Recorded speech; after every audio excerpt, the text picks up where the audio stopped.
वाहेगुरु जी का खालसा वाहेगुरु जी के फतेह। सत श्री अकाल। जय भीम। जोहार जोहार। नमो बुद्धाय। जोहार। वॉइस ऑफ मानवता चैनल देख रहे सभी दर्शकों का बहुत बहुत स्वागत है। मैं हूं जगदीश सिंह सतनामी। आज हमारे साथ मिशनरी गायक देशराज सिंह बौद्ध साहब हमारे साथ जुड़े हैं। सबसे पहले तो इस वॉइस ऑफ मानवता चैनल अमेरिका के स्टूडियो से देशराज देशराज सिंह बौद्ध जी का बहुत बहुत स्वागत करते हैं आज के इस कार्यक्रम में। जी बहुत और बहुत साधुवाद सर। आज के इस कार्यक्रम को शुरू करने से पहले आज हम मिशनरी गायक देशराज सिंह बुद्ध साहब से हम आज की इस वार्ता पर लाइव लाइव वार्ता पर हम 45 मिनट इनसे चर्चा करेंगे और इनकी बहुत सारे जीवन की पहलुओं पर, इनका जो मिशन कब से स्टार्ट हुआ, कैसे इनको प्रेरणा मिली, उस सारी चीजों पर हम बात करेंगे।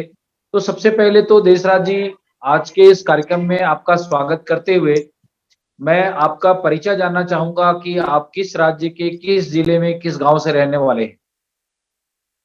सर हमारा गांव जैतोली है। गांव का नाम है हमारा जैतोली। हम तहसील हसनपुर, जनपद ज्योतिबा फूले नगर, जो मुरादाबाद उत्तर प्रदेश से निकालकर ज्योतिबा फूले नगर बहन जी ने बनाया है, जी उस जिले से मैं आता हूँ, उत्तर प्रदेश में। जी जी और मेरा जन्म 1967 में हुआ था इसी गांव में।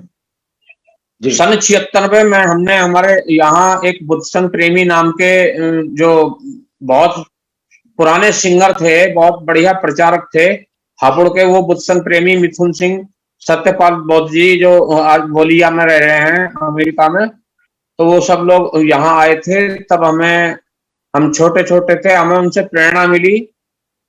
उसके बाद फिर हमने बाबा साहब को पहचानना शुरू किया और सन 93-94 में हमने धम्म दीक्षा ग्रहण की। उसके बाद 97 से हम फिर बाहर निकल गए, मतलब समाज की सेवा में, बाबा साहब के प्रचार प्रसार में, अपने समाज को जगाने के लिए। जी।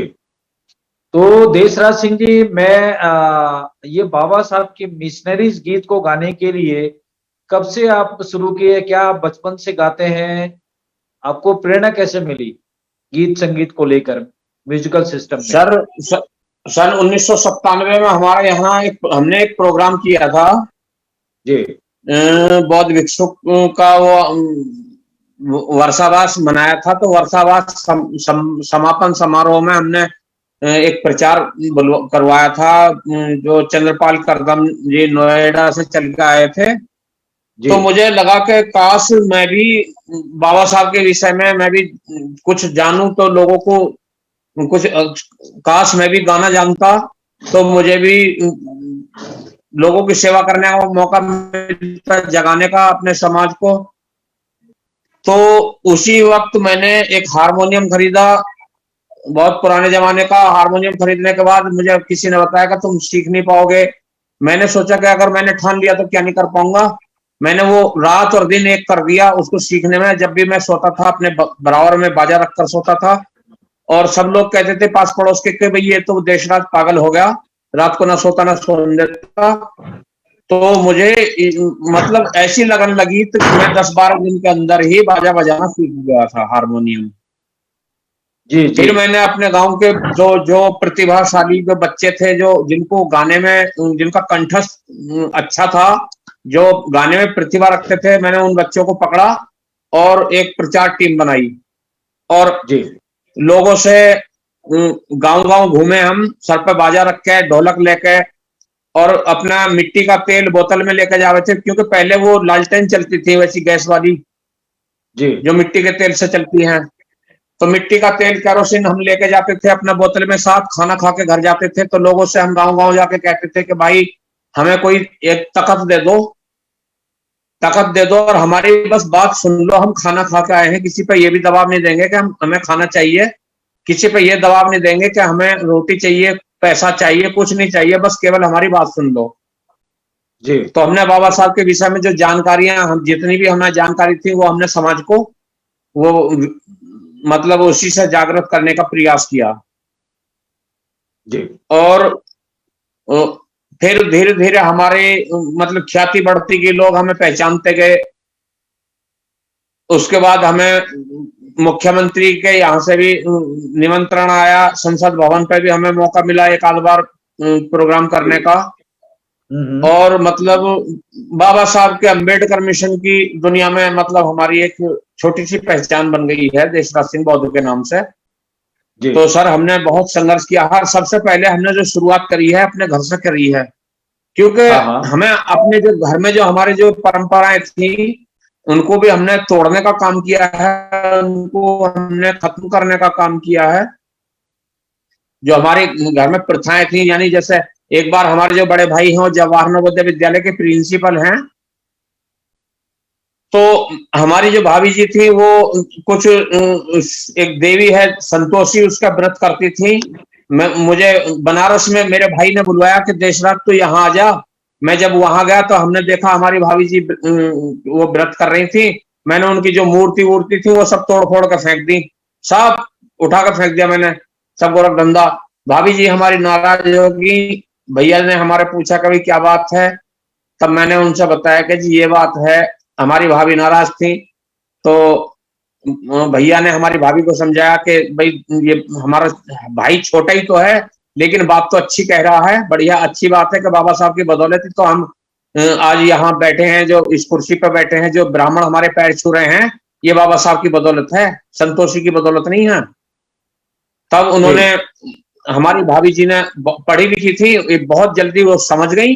और आज हमारा जो बच्चा है वो फ्रांस की पेरिस यूनिवर्सिटी में वैज्ञानिक भी बन गया है, नैनो टेक्नोलॉजी का वैज्ञानिक है जी। तो अगर हम भी मतलब जो देवी दुर्गाओं से और सरस्वती से ज्ञान मांगते रहते तो शायद वैज्ञानिक नहीं बन पाते जी, वो मांगते ही रहते आखिरी सांस तक। जी बहुत शुक्रिया, आपने बहुत अच्छी बातें अपनी पारिवारिक पृष्ठभूमि पर भी आपने बात रखी है। तो मैं सबसे पहले अब बाबा साहब की कौन सी ऐसी पहले गीत को लेकर के आपने गाया संसद भवन में या समाज को जगाने की दिशा में, तो हम आज बीच बीच में आपकी जो संगीत को भी हम हमारे दर्शकों को सुनाने की कोशिश करेंगे। तो मैं सबसे पहले चाहता हूं कि आप बाबा साहब के मिशनरी गीत जो आपके सबसे फेवरेट हैं और जिससे समाज को संदेश जाए, वैसा एक संगीत आज के हमारे इस प्रोग्राम में आप प्रस्तुत करें। उसके बाद हम फिर से हम आपके पास बात करेंगे और चर्चा करेंगे, और चर्चा का दौर 45 मिनट तक जारी रहेगा आपसे जी। तो मैं आपको बताता हूं कि हमारे जो देश को जो चोटिल किया है ब्राह्मणवादी व्यवस्था ने, वो किस प्रकार किया है वो बताना चाहता हूं मैं आपको। जी जी ओके।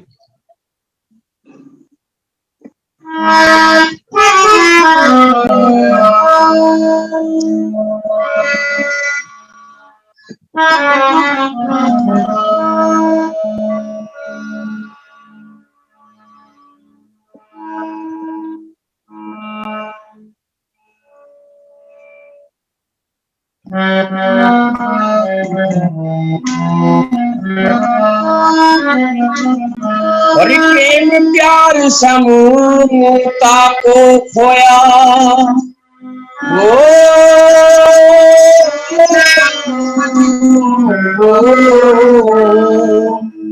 प्रेम प्यार समूहता को खोया, मित्र के गलत विचारों ने भारत को बर्बाद किया।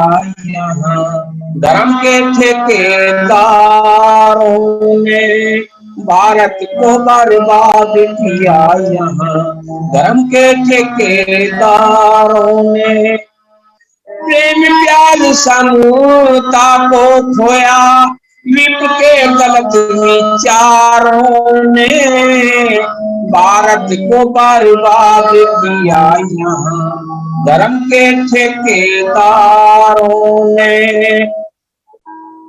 यहाँ का जो हमारा देश में आपसी प्रेम था उसको यहाँ की ब्राह्मणवादी व्यवस्था ने यानी 4 भागों में बांट दिया। हमारे जो समाज को, हमारे जो हम एक ही समाज के लोग थे और 4 वर्ण बना दिए, ब्राह्मण क्षत्रिय वैश्य और शूद्र। और आदमी को भी 4 भागों में बांट दिया, जैसे कि ऊपर का भाग, यहाँ से ऊपर का भाग ब्राह्मण का, ये भुजाओं वाला भाग क्षत्रिय का, ये पेट वाला भाग वैश्य, और सबसे नीचे का भाग पैरों वाला भाग शूद्र। अब इनके काम भी अलग अलग बांट दिए, जैसे कि ब्राह्मण का काम पढ़ना पढ़ाना, क्षत्रिय का काम लड़ना लड़ाना, वैश्य यानी बनिए का काम तिजारत भंडारण करना, और जो शूद्र का काम है इस बेचारे का काम सेवा करना। लेकिन मेरा छोटा सा तर्क है इस पर कि हमें जब सबसे नीचे बताया गया है कि तुम सबसे नीचे वाले हो और तुम्हें इन तीनों की सेवा करनी है, तुम्हारा अब हमारा काम सेवा करना है केवल। हम धन दौलत नहीं रख सकते, हथियार नहीं रख सकते, शिक्षा नहीं पढ़ सकते, तो हम केवल सेवा कर सकते हैं। तो जब हमारी मान लीजिए हमारी 4 बिल्डिंग खड़ी हैं, एक ही बिल्डिंग पे 4 फ्लैट हैं, तो हमारा नीचे वाला मकान है, अगर हम अपना नीचे वाला मकान निकाल लेते हैं 3 से अलग, तो हो सकता है तीनों धराशायी हो जाएंगे 1 मिनट में। इसलिए बाबा साहब ने बताया है कि इन तीनों से अलग ही रहना। परिवार व्यवस्था ना होती, जाति में देश बंट जाना, एक जगह रहते मिलकर कोई आक्रमणकारी आता ना, कोई आक्रमणकारी आता ना। पृथ्वीराजियो ढाको गोरी अपनी गैर कराता ना, दिल्ली अंदर कुतुबुद्दीन को तू मीनार बनाता ना, दिल्ली अंदर कुतुबुद्दीन को तुम मीनार बनाता ना। आजा भारत ये मिया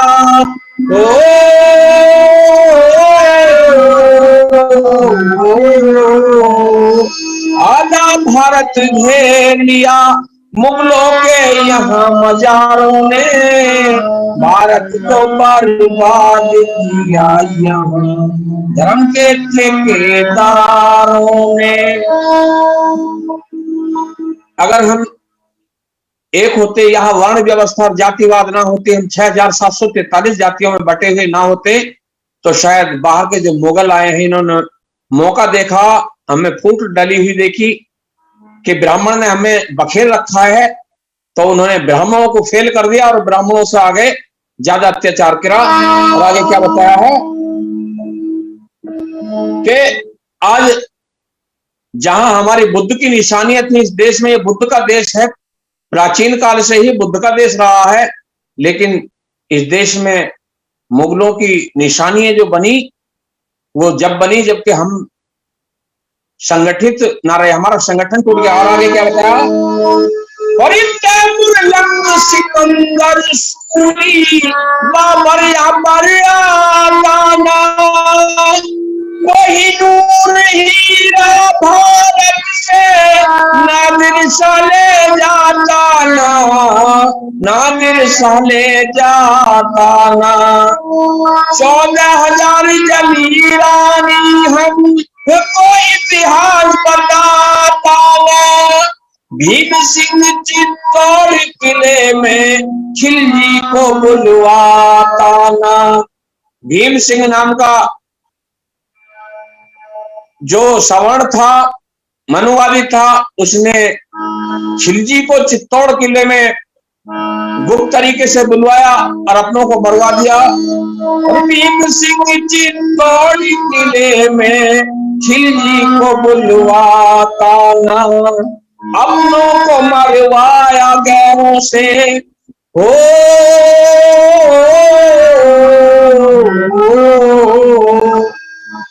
अपनों को मरवाया गैरों से, मिलकर यहाँ गद्दारों ने भारत को बर्बाद किया, यहाँ धर्म के ठेकेदारों ने भारत को बर्बाद किया, यहाँ धर्म के ठेकेदारों ने। तो ये तैमूर लंग सिकंदर सूरी ये तमाम जो मुगल आए थे, इन्होंने इस देश में बहुत बहुत बड़े जुल्म उठाए। और क्या बताया है,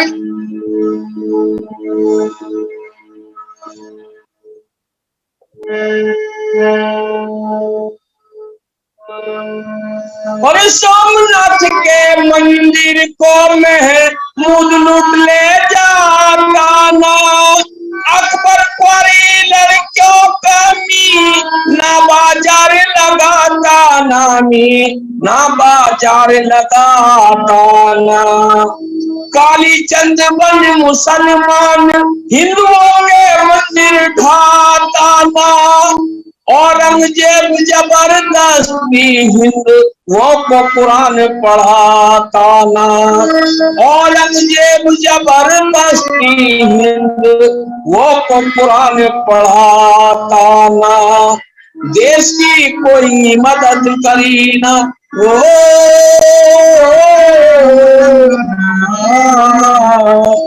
देश की कोई मदद करी ना। देवी देव अवतारों ने भारत को बर्बाद किया यहाँ धर्म के ठेकेदारों ने। आज भी हमारा समाज, गरीब समाज, अंधा होकर जिन देवी देवताओं की पूजा करता है, जिन देवी देवताओं के पीछे अपना भाग्य विधाता जिन्हें बताता है, हमारे देश के तमाम लोग अंधे होकर उनको पूछते हैं। बड़े बड़े बलशाली जिनके 12-12 हाथ में हथियार रहते हैं, वो देवता सब उनके देवताओं के मंदिर ढाकर अपने मजार, अपनी मस्जिदें, अपने मकबरे बनवा दिए गए इस देश में। लेकिन हमारे देश का एक भी देवी देवता कोई नहीं आगे आया जिनकी बड़े गर्व से हमारे हिंदू समाज पूजा करता है। वो सारे के सारे देवता कूच कर गए और उन्होंने अपने मस्जिद, मकबरे आदि यहाँ बनाकर तैयार कर दिए। तो देश की, यहाँ के देवी देवताओं ने कोई मदद नहीं की। आगे बताया है,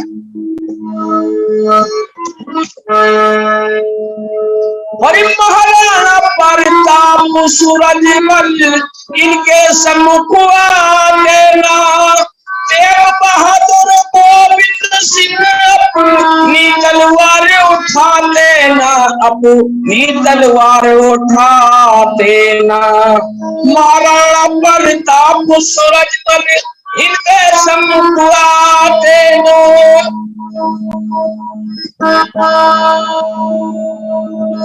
महाराणा प्रताप सूरजमल इनके सम्मुख देना। तेग बहादुर गोविंद सिंह अपनी तलवार उठा लेना, अपनी तलवार उठा देना। वीर शिवाजी अमर सिंह लोग की जय हिला देना। ये देश मुसलमान हो जाता कर शीश अछूत कटा देना। इस देश को, जिनको यहाँ सबसे नीचा बताया गया था, छूत बताया गया था, इस देश को फिर भी छूतों नहीं बताया, काम किया। इस देश को सबसे ज्यादा कुर्बानियां अगर दी हैं तो अछूत समाज ने, यानी शूद्र समाज ने ही दी है। देश मुसलमान हो जाता दर शीश अछूत कटा देना। देश की खातिर जान गंवाई प्रेमी कई हजारों ने, भारत को बर्बाद किया यहाँ धर्म के ठेकेदारों ने। प्रेम प्यार समता को खोया विपके विचारों ने, भारत को बर्बाद किया यहाँ धर्म के ठेकेदारों ने। भारत को बर्बाद किया यहाँ धर्म के ठेकेदारों ने। जी बहुत शुक्रिया देशराज जी, बहुत जी, आपने इस मिशनरी गीत के माध्यम से पूरे देश के कोने कोने में या पूरे विश्व में अपना एक नाम और अपना एक पहचान बनाया है। और जिस दिन से भारत की इस धरती में बाबा साहब अम्बेडकर ने अपने जीवन काल में इस जातिवाद का दंश को झेला, उसके बाद में संविधान बनाकर भारत की इस भूमि पर जड़ से इस जात पात की बीमारी को खत्म करने का संविधान बना तो दिए, लेकिन आज भी जाति की तस है। और अभी आपने देखा है कि राजस्थान के जालौर में एक मासूम बच्चे को लेकर मारा गया। मार दिया गया और वहां पे तमाम जातिवाद को बढ़ावा देने वाले 36 कौम के लोगों ने उस टीचर को, उस शिक्षक को बचाने की कोशिश में लगे हुए हैं। ये भी एक दुर्भाग्य की बात है, लेकिन आज हम उसकी चर्चा ना करते हुए, चूंकि आप एक मिशनरी गायक हैं और इस मिशन की कारवां को आपने देश और दुनिया में पहुंचाने की लगातार कोशिश कर रहे हैं और सोशल मीडिया के माध्यम से आप लगातार एक्टिव भी रहते हैं। मैं चाहता हूं कि आप इस टीम के माध्यम से आ, और गीत के माध्यम से बाबा साहब की मिशन को ही क्यों चुना और इसकी प्रेरणा आपको कैसे मिली, इस पर हम आपसे जानना चाहेंगे देशराज जी। इसकी प्रेरणा हमारे पिताजी ने जब हम छोटे थे एक लाइब्रेरी खोली थी यहाँ जी। वो ऐसी किताब लाते थे जिससे कि हमारे असली त्योहारों का पता लगाना, हमारे असली देवी देवता कौन है उनका पता करना, हम आज तक हम कहाँ बर्बाद हो रहे हैं, क्यों बर्बाद हो रहे हैं, इसका कारण जानना। ये इस प्रकार की लाइब्रेरी खोली थी उन्होंने सन 1978 में। तो हम उनकी किताबों को पढ़ते थे तो हमको थोड़ा सा बुरा भी लगा हमें शुरू में कि ये तो भगवान अल्लाह ईश्वर भगवान को किसी को नहीं मानते, लेकिन धीरे धीरे हमें उससे प्रेरणा मिलती गई, हम उसको समझते गए और हमें इससे तो हमने प्रेरणा देनी शुरू की। और आगे क्या पूछना चाह रहे थे आप?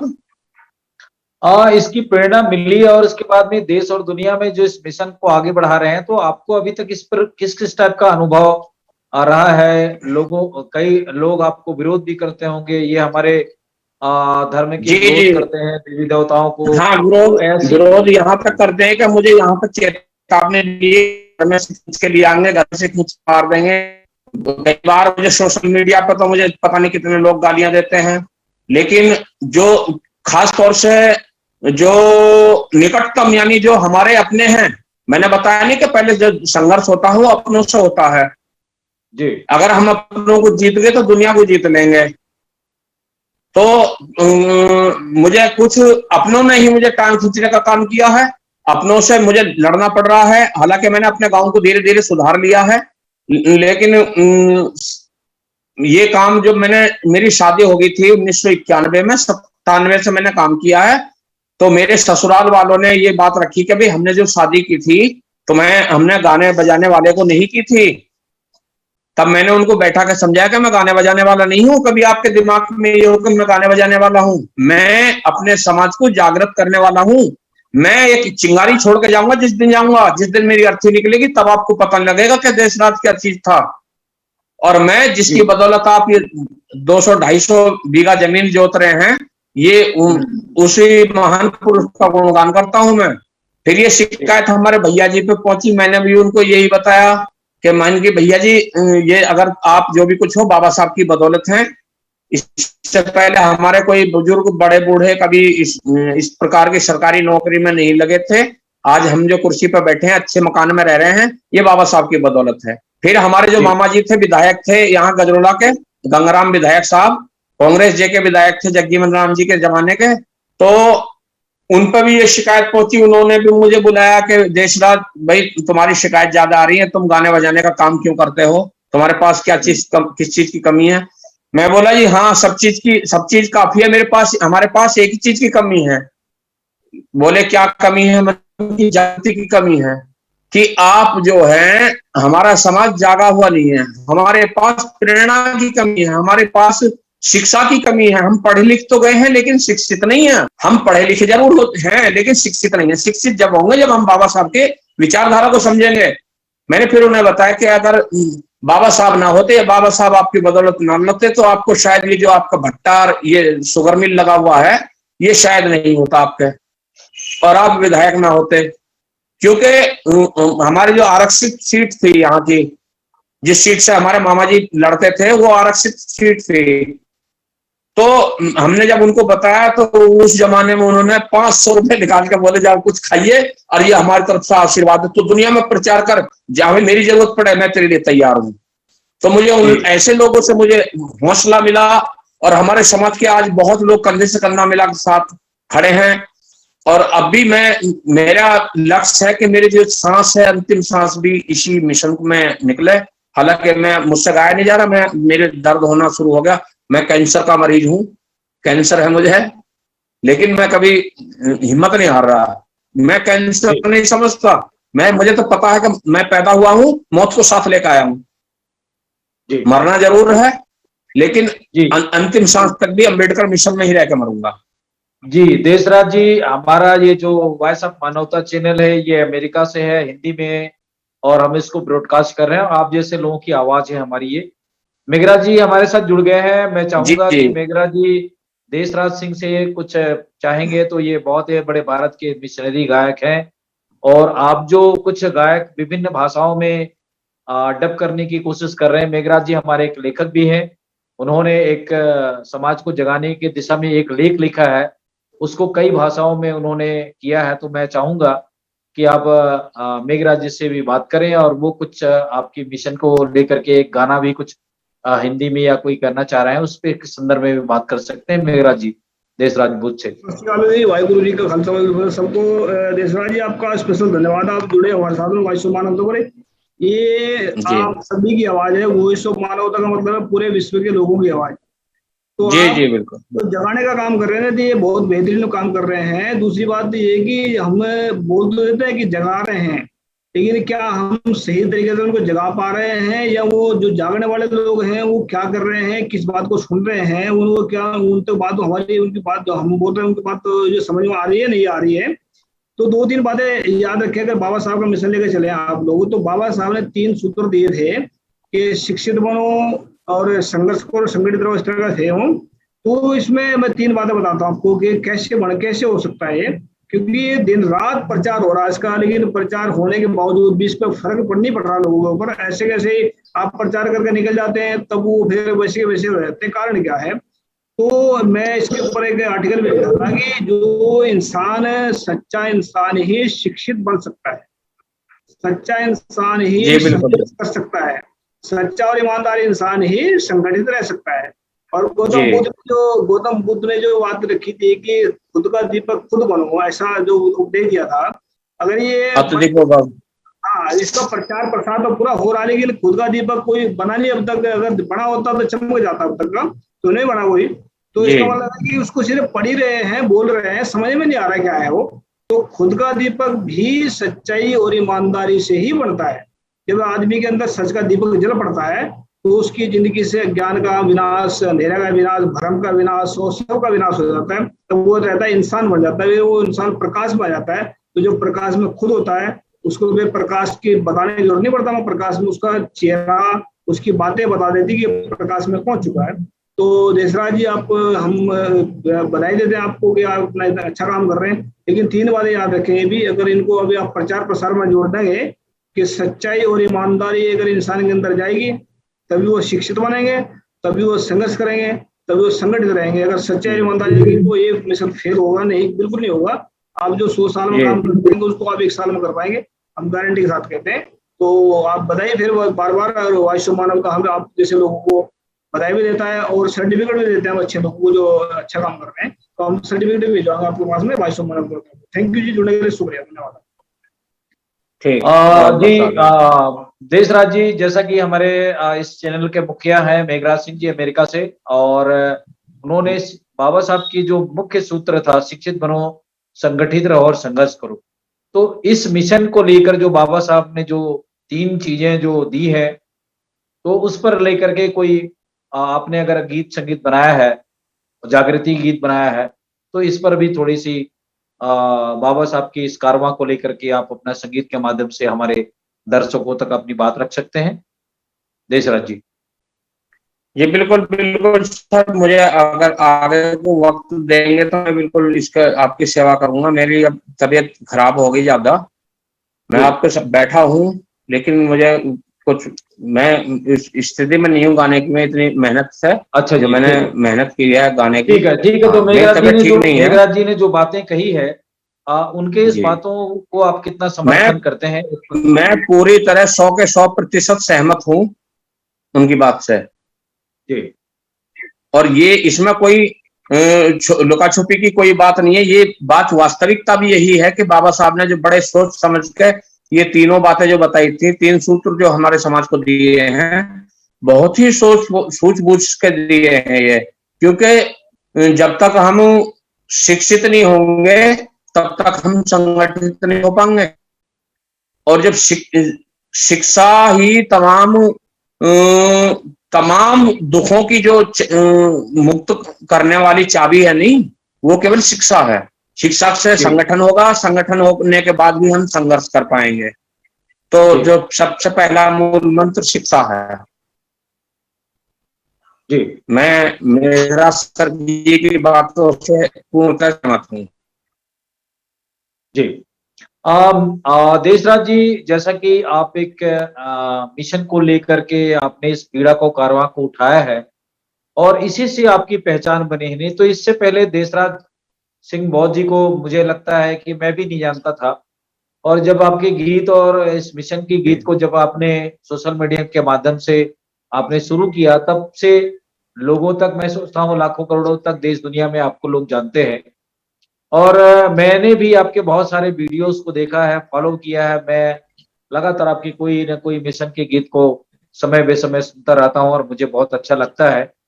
और इसी से लेकर के हमने सोचा कि क्यों ना देशराज जी से हम एक दिन इंटरव्यू करें लाइव, और वो दिन आज आया और हमारे साथ आप जुड़े हैं, बहुत अच्छा लग रहा है।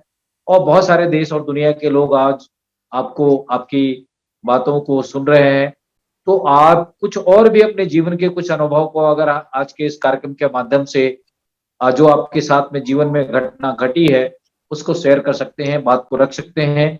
क्योंकि हमारा ये जो गूगल मीट है, ये एक प्रकार से ग्लोबल मीटिंग है और इसको देश और दुनिया के लोग देख रहे हैं। तो आप कुछ ऐतिहासिक कोई घटना घटी हो आपके साथ में इस मिशन को लेकर, तो आप बातें रख सकते हैं। ऐसी कोई, देखो, कोई बाबा साहब को समझना ना बच्चों का खेल।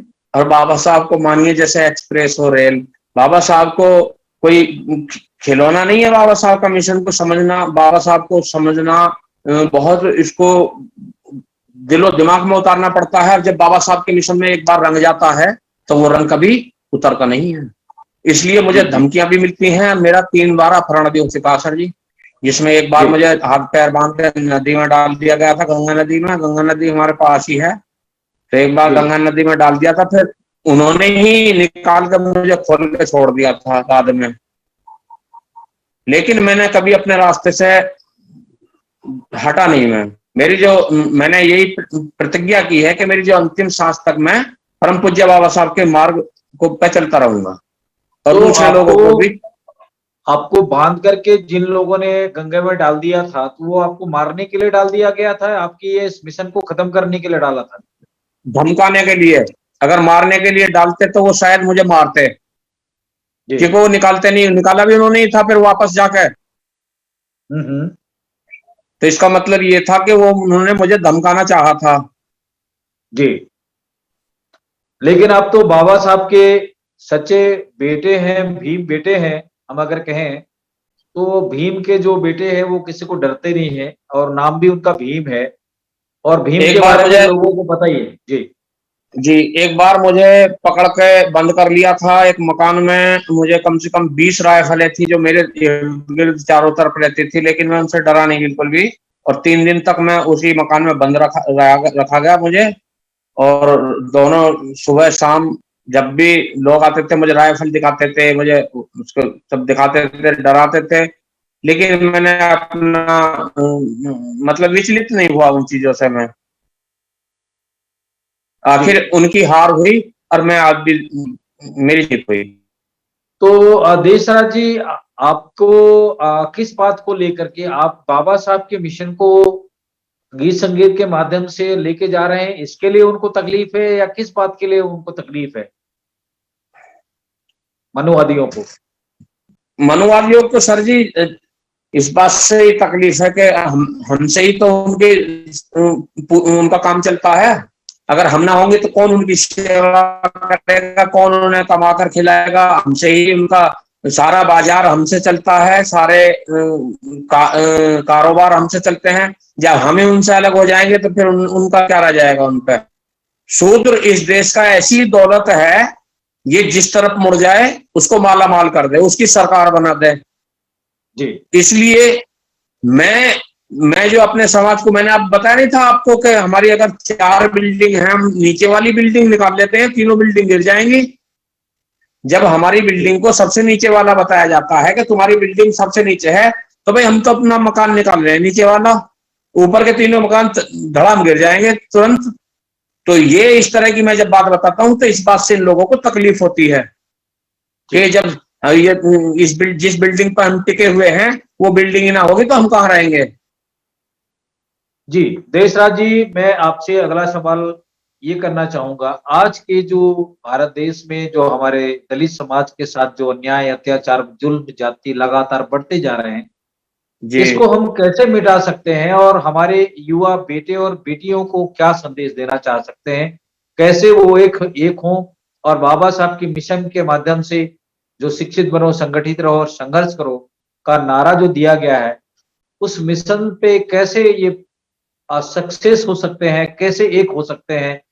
चूंकि आप एक मिशनरी सोच रखते हैं और बाबा साहब की कारवां को आप उठाने का एक बीड़ा उठाए हैं, तो इस प्लेटफॉर्म के माध्यम से, इस मंच के माध्यम से आप युवाओं को, हमारे जो बहुजन मूल निवासी भारत के जो लोग हैं, उनको क्या संदेश देना चाहेंगे आज के इस कार्यक्रम के संदेश माध्यम ये से? देना चाहता हूँ सर, उसमें कुछ हमारी भी कमी है, हमारे हमारे समाज की भी बहुत सारी त्रुटियां हैं।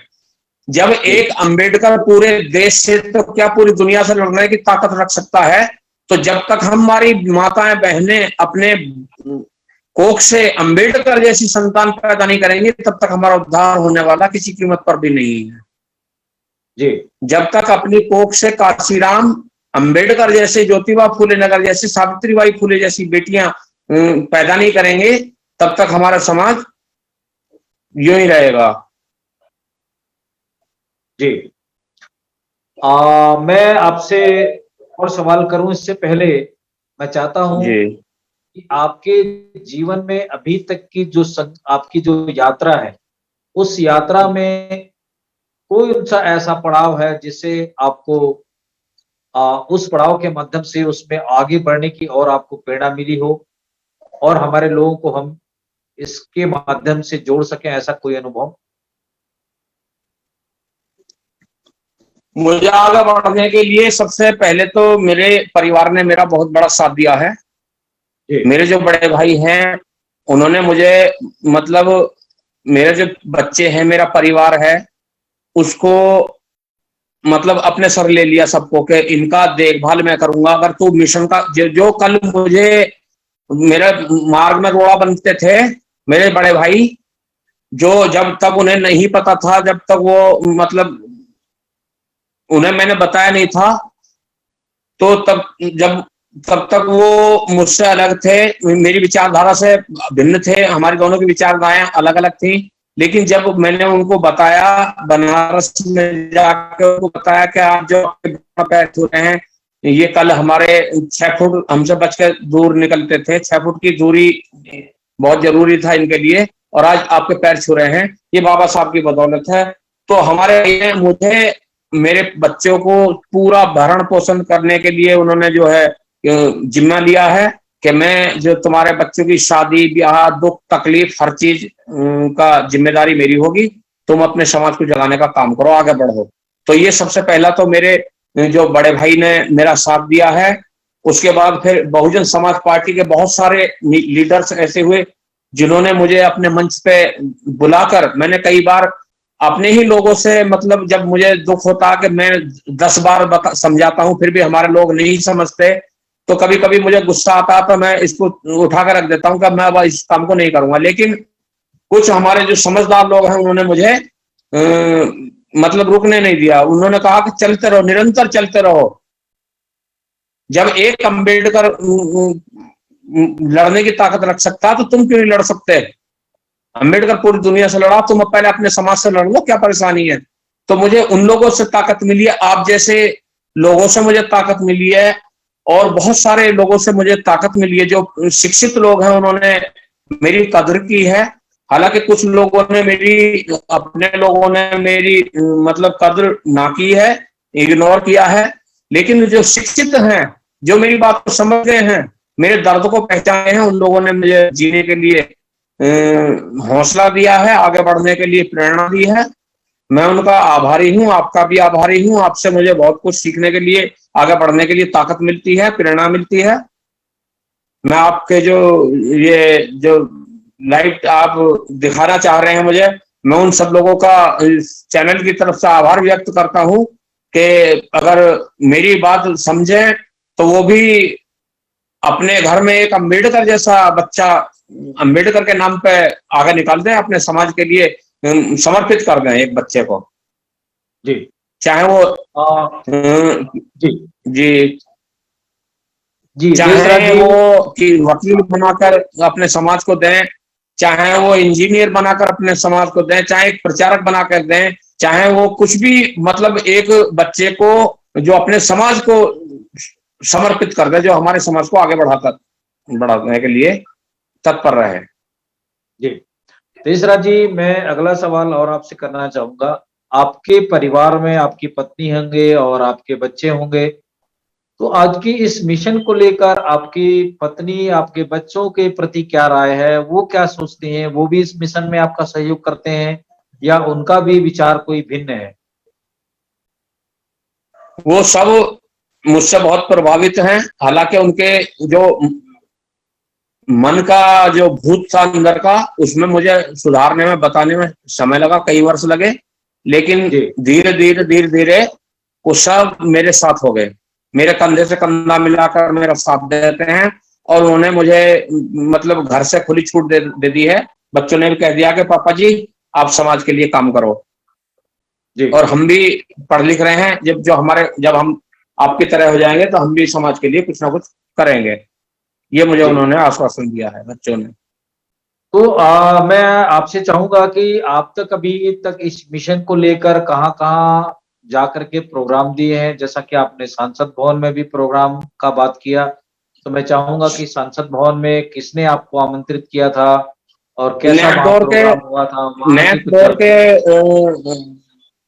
अशोक भारती जी हैं, जिन्होंने नेकडोर एक बनाई हुई है, संस्था है उनकी, बहुत बड़ी अंतरराष्ट्रीय मतलब स्तर की।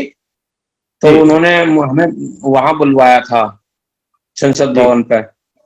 हुँ। तो मैं उनका भी आभारी हूँ कि मुझे उस संसद भवन जैसे मेले के दर्शन हुए, देखने को मिला। और वहाँ हम कुछ लोग हमसे प्रेरणा लेके गए और कुछ लोगों से हमें प्रेरणा मिली। तो उनका मैं आभारी हूँ। उन्होंने मुझे वहां जाने का मौका दिया। और मुझे सबसे ज्यादा जो मुझे सम्मान और वो मिला है, मान सम्मान और प्रोग्राम ज्यादा किए हैं वो उत्तराखंड में सबसे ज्यादा। उसके बाद फिर हमने मध्य प्रदेश में भी किए प्रोग्राम और बिहार में भी किए। अब तो मैं दिमाग से उतर का भूल गए कि कहाँ कहाँ प्रोग्राम किए। और हरियाणा में भी किए, पंजाब में तो हम जा नहीं पाए हैं, हरियाणा में किए हैं और दिल्ली में किए हैं। इतने राज्यों में हमने प्रोग्राम किए हैं अब तक। जी, तो अब तक के जितने भी प्रोग्राम आपने दिए हैं, वहाँ पे कौन-सा ऐतिहासिक क्षण रहा है, जहाँ जनता ने आपको सर आँखों पे बिठाया हो या बाबा साहब की इस मिशन को लेकर राष्ट्रीय, अंतर्राष्ट्रीय में इस बात को लेकर चर्चा हुई हो, ऐसी कोई बातें? हाँ सर, एक प्रोग्राम किया था मैंने। एक हमारा संघ चला है जो भगवान बुद्ध ने कभी संघ बनाया था, उसका नाम है समण संघ। जी, समण संघ का प्रोग्राम में अभी 15 मई को प्रोग्राम हुआ था कॉन्स्टिट्यूशन क्लब दिल्ली में। जी, वहां वो अंतरराष्ट्रीय प्रोग्राम था। और वहां मुझे जीवन में पहली बार मुझे अपने जो मान सम्मान का अनुभव हुआ कि मेरी कीमत क्या है। मुझे अपनी कीमत का पता लगा कि मैं क्या हूं। जी, और लोग मुझे कितना सर आंखों पर रखते हैं, कितना लोग मेरे पीछे जान देने के लिए तैयार हैं। तो वहां लाखों लोगों ने मेरा जो हौसला बढ़ाया, जी, जिसमें कई देशों के लोग थे। जी। मैं अभी तक के जितने भी आपको सोशल मीडिया के माध्यम से कोई ऐसी इतनी बड़ी शख्सियत हो जिसने आपको इस मिशन को आगे बढ़ाने के लिए और आपकी इस मिशनरी गीत को आगे बढ़ाने के लिए इंटरनेशनल लेवल में या हॉलीवुड स्तर में आपको कोई प्रोटेस्ट करने के लिए कोई आमंत्रण आया या कोई इस टाइप की बातों को लेकर के कोई फिल्में बनाने की या कोई किसी प्रकार की कोई मैसेज, कोई नई बातें अगर आपके जहन में हो तो आप बता सकते हैं? जी। नहीं, वैसे कोई विशेष किसी ने नहीं, लेकिन हमारे कुछ जैसे प्रीता हरित जी हैं, प्रीता हरित हैं दिल्ली की जो कस्टम ऑफिसर हैं, मतलब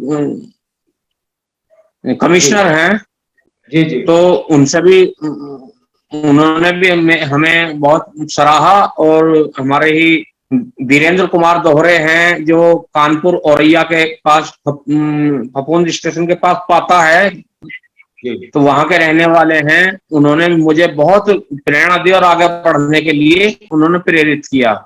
और बहुत सारे, एक हमारे यहाँ आए थे उदय प्रताप सिंह जी, उदय प्रताप सिंह जी आईपीएस अधिकारी, तो उन्होंने भी मुझे यहाँ आगे बढ़ने के लिए मौका दिया। और बहन जी के, बहन कुमारी मायावती जी के यहाँ से भी मुझे बार बार, हर बार आगे बढ़ने के लिए प्रेरित किया गया और बुलवाया गया। जी।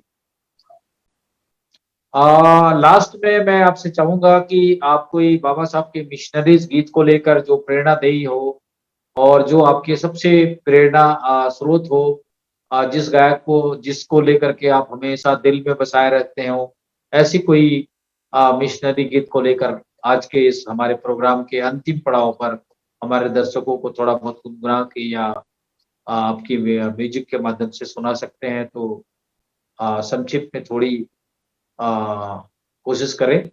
हालांकि आपका तबीयत भी थोड़ा ठीक नहीं है, लेकिन हमारे दर्शकों के लिए मैं चाहूंगा कि लास्ट में आपकी कोई ऐसी प्रेरणा भरी गीत संगीत हो जो हर हमेशा आपके दिलों में रहती हो, ऐसी कोई गीत। 2 लाइन सुनाऊंगा जी हाँ, 2 लाइनें जो भी म्यूजिक के माध्यम से थोड़ी सी आप सुना सकते हैं जी। थोड़ी बहुत कोशिश करें कि म्यूजिक के साथ आप अगर हमारे दर्शकों को बता सकें तो। सर अगर मुझे वक्त दिया जाए आगे को तो मैं बहुत बहुत कुछ सुनाऊंगा। जी मेरी तबीयत नहीं, हम आपके लिए फिर से आपका सेशन हम रखेंगे, लेकिन मैं चाहूंगा कि आज की इस परिचर्चा पर लास्ट में आपका जो दिलों में जो बसा हुआ कोई गीत हो, उसको लेकर आज के इस प्रोग्राम के माध्यम से आप सुना सकते हैं हमारे दर्शकों तक। हमारे पास 4-5 मिनट का समय है, तो इस लास्ट कमेंट में, लास्ट संदेश के रूप में हमारे दर्शकों तक इस बात को रख सकते हैं।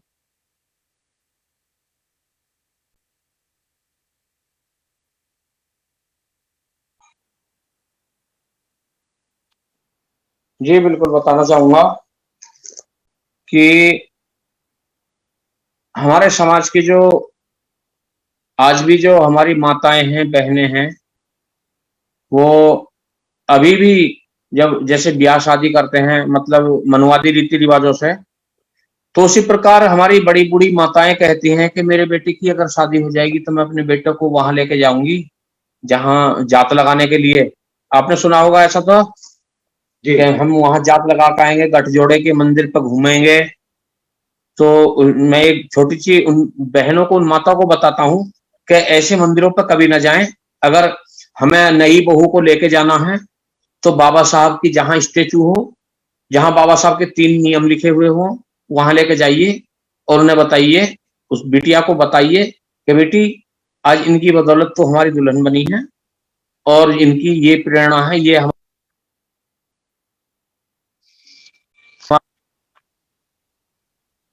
तो मैं कुछ पंक्तियां आपको बताता हूँ।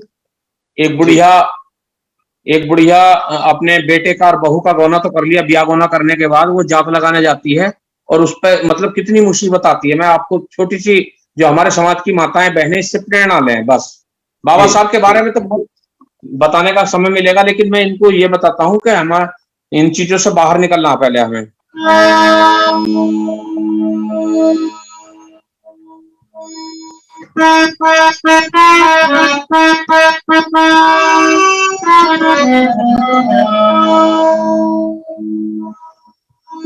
हरी बहू बेटे का गौना करके बुढ़िया ने ठहराई,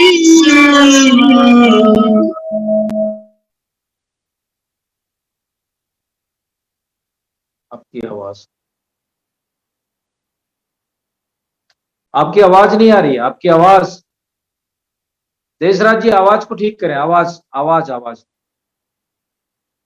आवाज नहीं आ रही, आवाज नहीं आ रही।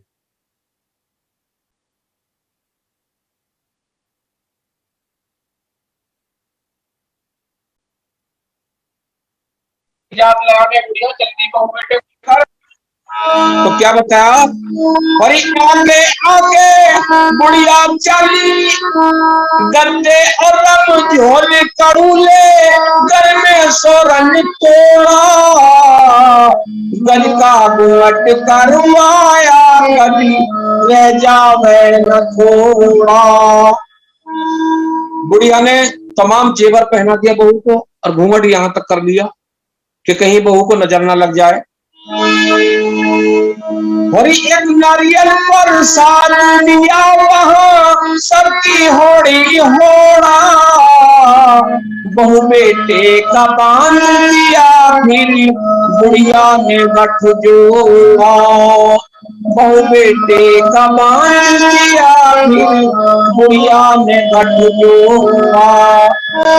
तेरा छोड़ा लेकर के मेरे अंदर आई, गठ जोड़े की जार लगाने चली बुढ़िया आई। वहां जाकर मंदिर पर डेरा डाल देती है और अंधेरे में आधी रात में ही बहू को उठाकर और बेटे को उठाकर मंदिर पर ले गई, लेकर गठजोड़े की गांठ लगा दी, कहा कि बेटा और बहू घूमते रहो मंदिर के चारों तरफ। अब वो चारों तरफ घूमना शुरू किया तो बेटा बोला, माँ कैसे कैसे होगा इसमें? बोली मैं आगे आगे चल रही हूँ। तो बुढ़िया आगे आगे चलती है और बेटा पीछे पीछे। अरे आगे आगे बुढ़िया चली, पीछे वो रे बल्ला, उसके पीछे बहू चले थी करके नीचा पल्ला। तो गए को रेला आया, लगा मचाने हल्ला, देखकर जेवर ठगिया गुंडे लगे मिलान साला। ठगिया गुंडे वहां पहुंच गए, वो जेवर को देखकर जेवर काटने से तो बेहतर होगा कि हम एक को ही लूट लें। तो उसने कहा, एक दूसरे ने कहा कि भाई इसको कैसे लूटेंगे? तो एक बोला कि अरे ये इशारे से ही तो चल रही है, इसने तो मुंह ढक रखा है, मुंह ढका हुआ है, जो कंधे पे रस्सी डाल के यानी उसका कपड़ा चुनरी पकड़ के चल रहा है, तो उसके इशारे से चल रही है। तो उनमें से एक ने वो गांठ खोली और इशारे से उस बहू को बेचारी को जंगल में ले गया। जंगल की तरफ ले गए, ले जाकर उसको इधर से उधर जो धक्के लगाने शुरू किए। वो बहू समझ गई कि कुछ ना कुछ गड़बड़ है, बात क्या आखिर। बहू ने जो घूंघट उठाकर देखा तो देखा उनके हाथों में तवल, तलवार, चाकू और बंदूक थी। और क्या हुआ, अरे जान गई बहू ये गुंडे हैं, आप ही जेवर उतारा, जेवर लेके भाग गए वो गुंडे ठकावारा। थी मेले की बात नहीं तो हो जा रहा, उधर सुनो बुढ़िया वहां बोले थी जयकारा। उधर बुढ़िया ने नारियल ले रखा 2 किलो का हाथ में, अंधेरे में ही उसने जो मंदिर में फेंक के मारा, मंदिर में फेंक दिया, ले मेरी मैया नारियल और 100 रुपया, और तू है मेरी खिवैया लगा दे पार मेरी नैया। तो वो जो वहां जो पुजारी बैठा हुआ था वो सर से गंजा था, उसकी गंजे सर पे जो नारियल लगा 2 किलो का, वो उसकी चीख निकल गई। तो बुढ़िया ने सोचा कि अंदर से माता बोल गई और मेरे मतलब प्रसाद कबूल कर लिया। तो बोली कि बेटे तू भी इसमें पैसे चढ़ा और बहू तू भी चढ़ा। लेकिन बहू को देखा पीछे तो बहू का आता पता कुछ नहीं था। तो आगे क्या हुआ,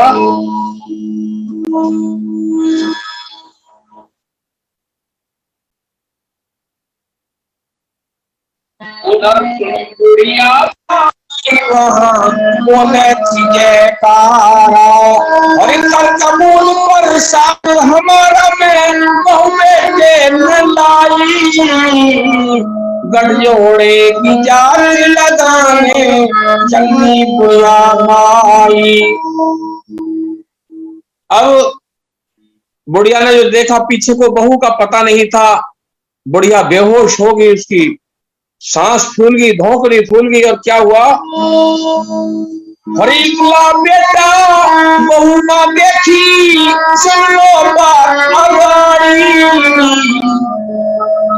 गई धोकनी फूल तुरंत बुढ़ी या की बिची जवाड़ी।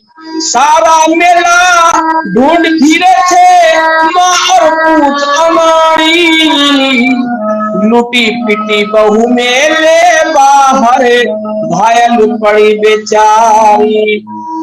जब चोर उसे मेले के बाहर ले गए, बहू ने बेचारी ने सारा जेवर उतार दिया। तब उन्होंने सोचा कि अगर हम इसे जिंदा छोड़ते हैं तो ये शिकायत करेगी कहीं जाकर। तो झट एक चोर ने इतना बड़ा चाकू निकाला, 14 इंची का चाकू, उसके पेट में घुसकर उसके पेट को फाड़ दिया। और वो बेचारी बहू वहां चीख रही, चिल्ला रही थी, लेकिन जंगल में उसकी सुनने वाला कौन था। लेकिन संयोगवश वहां कुछ सोच के लिए जो बच्चे गए हुए थे, उन्होंने शोर शराबे को सुना। उधर बुढ़िया लाउड स्पीकर में अनाउंस करा रही थी कि मेरी बहू किसी ने देखी हो तो तत्काल सूचना केंद्र पर पहुंचा दें। तो किसी ने खबर दे दी कि कोई महिला के इधर से चीखने की आवाज आ रही है। जब उसके निशानदेही पर जब पहुंचे तो देखा तो बहू मरणासन अवस्था में वहां पर पड़ी हुई थी। और क्या बताया,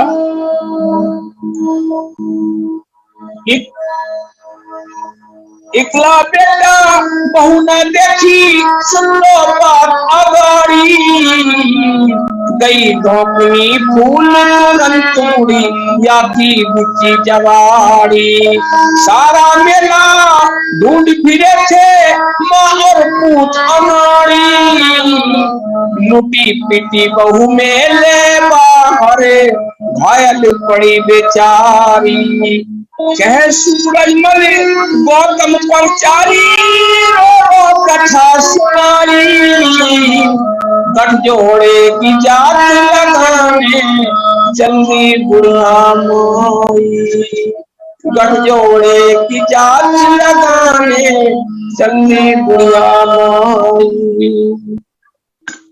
वाह, बहुत शुक्रिया देशराज जी। आज की इस परिचर्चा को हम समाप्त करने से पहले देशराज बुद्ध जी की इस महत्वपूर्ण चर्चा, उन्हीं की जुबानी पर आज हम लोगों ने लाइव प्रोग्राम में उनका अभिवादन करते हुए उसके विचारों को हम लोगों ने सुना। आने वाले समय में फिर हम देशराज बुद्ध जी से बाबा साहब के विचारों को लेकर, उनकी इस मिशनरी गीत को लेकर हम फिर से उसकी में चर्चा में हाजिर होंगे। तब तक मैं आज की इस महत्वपूर्ण चर्चा पर मेरा देशराज जी से चाहूंगा कि संक्षिप्त में आज की इस परिचर्चा पर आप हमारे दर्शकों को अपनी कोई बात कहें अंतिम संदेश के रूप में। देशराज जी। बहुत बहुत साधुवाद। मेरा सभी जो देख रहे हैं इस चैनल को, जो भी देख रहे हैं, मैं उनसे यही आशा और उम्मीद करता हूं कि आपने मुझसे जरूर कुछ ना कुछ थोड़ा सा अभी अगर सीखा हो, तो अपने जो ये प्रथाएं चल रही हैं, अपने बच्चों को इन प्रथाओं से बचाएं और बाबा साहब की जो विचारधारा है उसमें, उस बहाव में बहा दें। बाबा साहब के विचारों में उनको बहने दें, उनको खुला छोड़ दें, ताकि ये हमारा जो आगे को इस देश का नवनिर्माण फिर से हो सके। इसलिए अपने बच्चों को, अपने परिवार को, अपने रिश्तेदारों को, अपने साथियों को, अपने मित्रों को बाबा साहब के मिशन से जोड़ने का काम करें। बहुत बहुत साधुवाद, बहुत बहुत शुक्रिया। नमो बुद्धाय, जय भीम।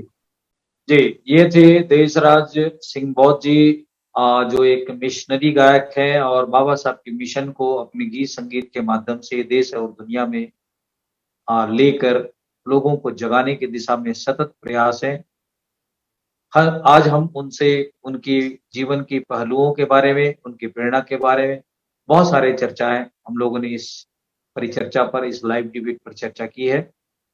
और हमारे साथ समय देने के लिए सबसे पहले देशराज सिंह जी का बहुत हम धन्यवाद करते हैं व्हाट्सएप मानवता चैनल में, और दर्शकों से गुजारिश करते हैं कि ऐसे महत्वपूर्ण ज्वलंत मुद्दों पर, ज्वलंत मेहमानों पर जो हम डिबेट रखते हैं उस पर लाइक करें, कमेंट करें, शेयर करें और अपनी प्रतिक्रिया भी दें, ताकि हम समय समय पर हमारे चैनल का उद्देश्य है उसके माध्यम से बहुजन मिशनरी समाज को जगाने की दिशा में जो काम करने वाले लोग हैं उनकी आवाज बनकर हम ऐसे प्रोग्राम में उनको बुलाते रहते हैं।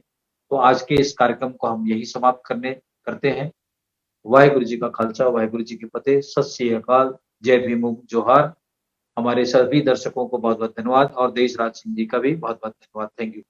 जी जय भीम। बहुत बहुत साधुवाद, बहुत बहुत धन्यवाद।